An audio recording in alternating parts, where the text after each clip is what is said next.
राहुल जी मोदी का विकल्प बनने आए थे। हाँ। वो जानी लीवर का विकल्प बन के रह गए। अच्छा। फिर प्रियंका जी आई मोदी का विकल्प बनने, हाँ। वो राहुल का विकल्प बन के रह गए। और अखिलेश का कृष्ण को अपने आप को अपने उसमें करने का क्या कहिएगा? अखिलेश जी कृष्ण का अवतार अपने को मानते हैं। हाँ। जब किसी का अपराधी का काउंटर होता है तो उसी बिरादरी के देवता की मूर्ति लगाने लगते हैं। हाँ। जैसे जब विकास दुबे का काउंटर हुआ तो परशुराम की मूर्ति लगाने लगे। हाँ। तो हमारी राय है कि अखिलेश जी मूर्ति की दुकान खोल लें, क्योंकि हम काउंटर करेंगे ही।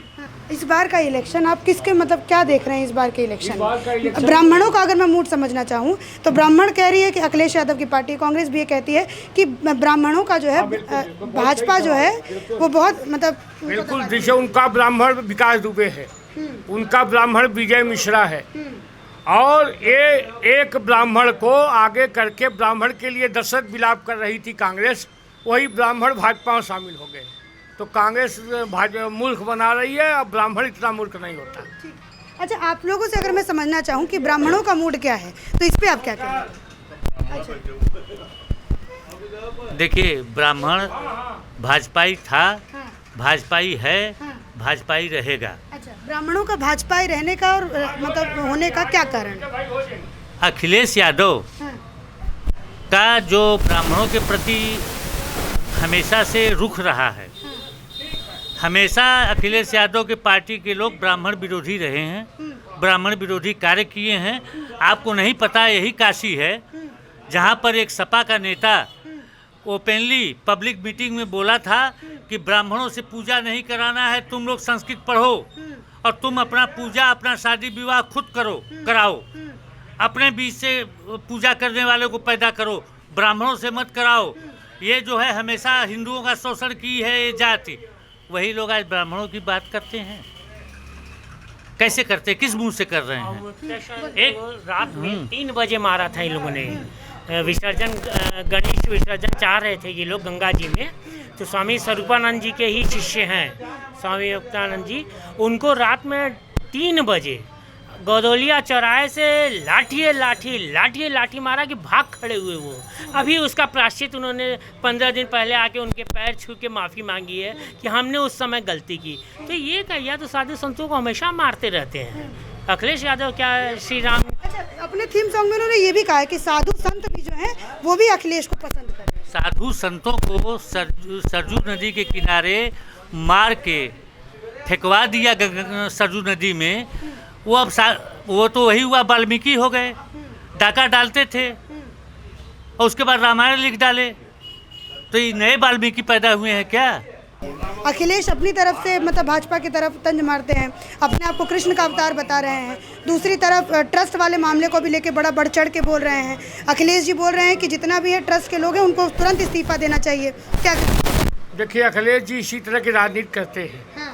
कभी वो अपने बाप को निकालते हैं, चाचा को रखते हैं, कभी चाचा को निकालते हैं, बाप को रखते हैं। हाँ।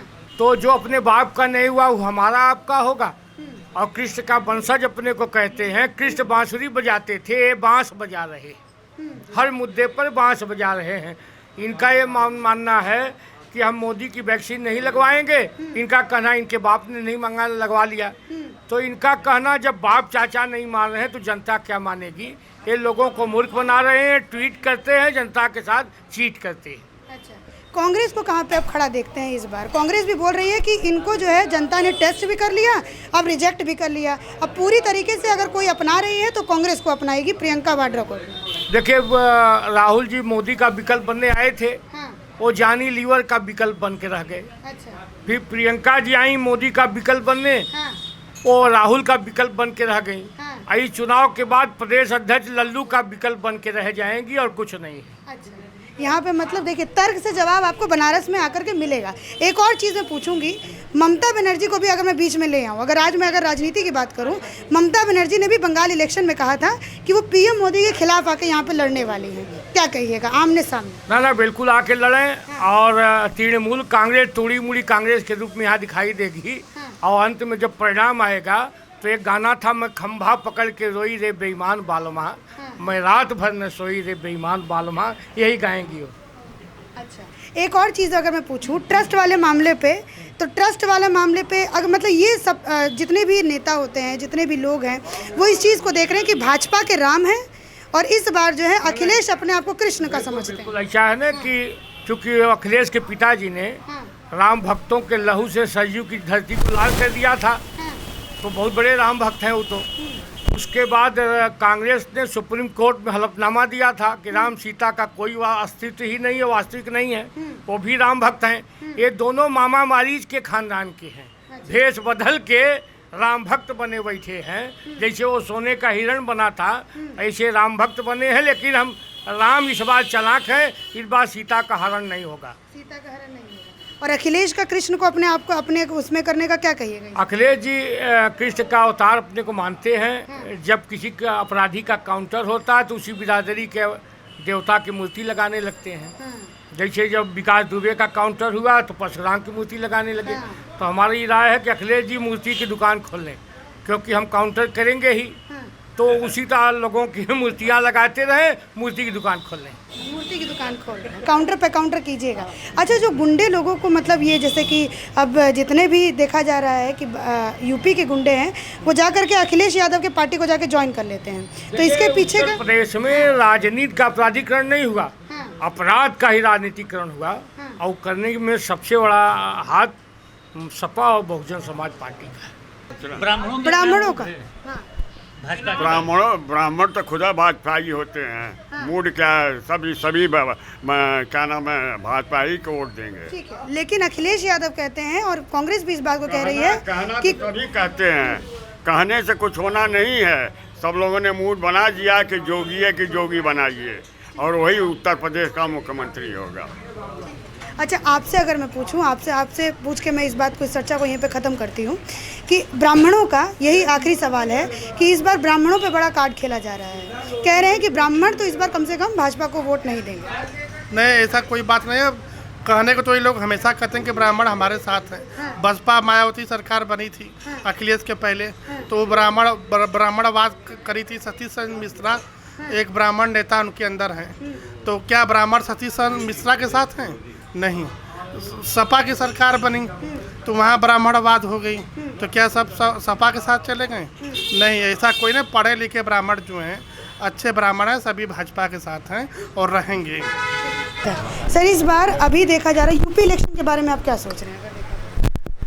यूपी इलेक्शन थोड़ा आप पीछे जाएंगी तो यहाँ पे सपा सरकार का शासन था, और उस समय आपने अभी प्रश्न किया था, कुछ लोगों से मैंने सुना, तो उस समय सपा ने गले लगकर कांग्रेस के साथ चुनाव लड़ा। हर्ष जनता ने बता दिया क्या होना है। उसके बाद एक जोड़ी आई जो कभी मारपीट की हुई थी 20 साल पहले, भतीजा और बुआ। ये ऐसी जोड़ी आई कि चुनाव लड़े, बुरी तरह से हारे। किसने हराया? भाजपा ने। दोनों चुनाव में भाजपा ने हराया। चुनाव खत्म होते हुए एक दूसरे को गाली देने लगे। जब सपा अकेले ही नहीं जीत पा रही है इलेक्शन, तो वो आगे आने वाले, जब वो शासन में थे तब, तो अब क्या जीतेंगे वो? और लाल आप जानती है किस चीज़ का वो होता है? लाल होता है खतरे का निशान।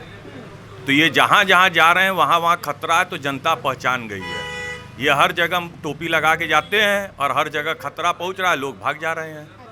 मतलब यूपी में खतरा है अगर अखिलेश यादव आ जाते हैं तो? खतरा नहीं है, खतरे का खुद ही वो लोग वो हैं, चिन्ह हैं।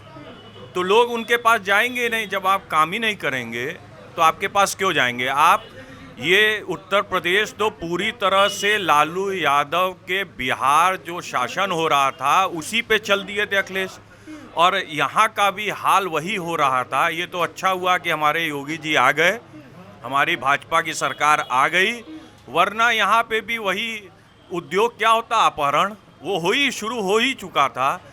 हत्या, ये जितने अपराधी हैं सब लाल टोपी लगा लगा के आ जा रहे थे। और आप ये 4 साल के शासन देख लीजिए योगी बाबा का।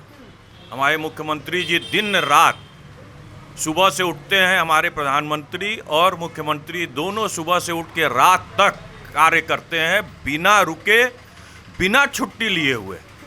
सिर्फ ही नहीं जाते महोत्सव मनाने। 1000 करोड़ रुपए, ये तो कृष्ण को बदनाम कर रहे हैं।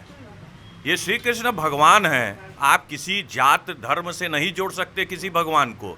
आप खाली उनकी बताते हैं और जाते हैं सिपाही में, बर्थडे में बग्गी मंगाई जाती है, तो करोड़ों रुपए जो अपने जन्मदिन पे निकाल रहा हो तो वो किसका फंड है? जनता ही का था ना। बाबा क्या करते हैं? जो हमारे मुख्यमंत्री हैं, एक पैसा कोई फंड इस तरह बर्बाद करते हुए कोई बता दे। इसी के साथ धन्यवाद। आप लोगों ने देखा पप्पू की अड़ी से समाचार, और यहाँ से मैंने आप लोगों को बताया कि यहाँ की जनता का क्या मूड है और क्या सोचना है। धन्यवाद।